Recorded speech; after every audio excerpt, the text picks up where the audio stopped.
Well, over the next several weeks, we expect major developments to be released in the Tyre Nichols death investigation. We know that in 1 to 2 weeks, the video of the traffic stop will be released. And Shelby County District Attorney Steve Mulroy, he's joining me live now to continue our discussion about this case. Thank you for joining us, DA Mulroy.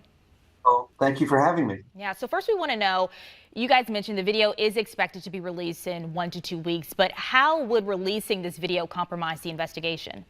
I'm glad you asked that question because I think the public needs to understand this. In any investigation, including this one, an investigation of this kind, you want to talk to the key witnesses before you release the video. So if a suspect sees the video, then they might be able to tailor their statement to law enforcement to what they see in the video. And even for that matter, a non-suspect witness might see the video and then talk to law enforcement about what they saw in the video, get that mixed up with their memory rather than talking about what they actually observed with their own eyes.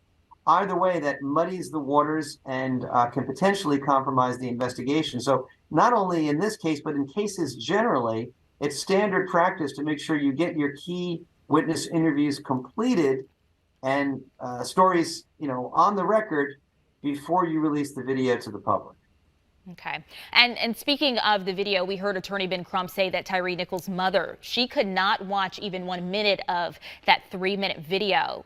What was your reaction when you saw the video? Well, heartbreak. Obviously, when you see something like that, your heart goes out to the family.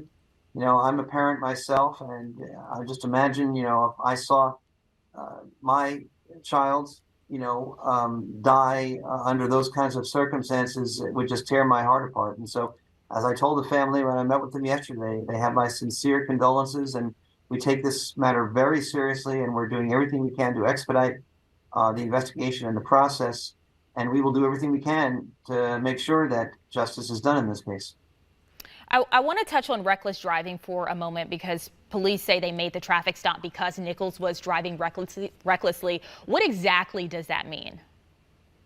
Well, reckless driving under the law is really any kind of driving that is unsafe and that shows a conscious disregard on the part of the defendant of a substantial risk that there'll be a traffic accident.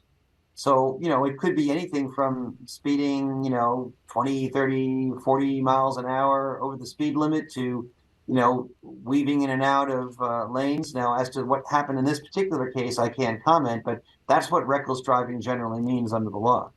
Okay. And we have had MPD officers fired, but that's the only part of the investigation that we've heard about. So tell us, what are the next steps we could see in your investigation, and when could we expect to see some charges come to these officers potentially? Sure. Well, we're trying to expedite all of the process. The next step would be for any decision made by this office to charge or not to charge, whom to charge, what charges to bring.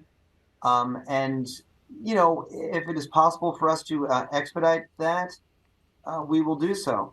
And then there's also a separate federal investigation, and I've been in constant contact with the U.S. Attorney, Kevin Ritz, and I believe that, he will make clear that the federal investigation will probably take place over a longer time frame and than what we're doing here on behalf of the state of Tennessee. All right, DA Mulroy, thank you so much for your time. We appreciate it. Thank you. Take care.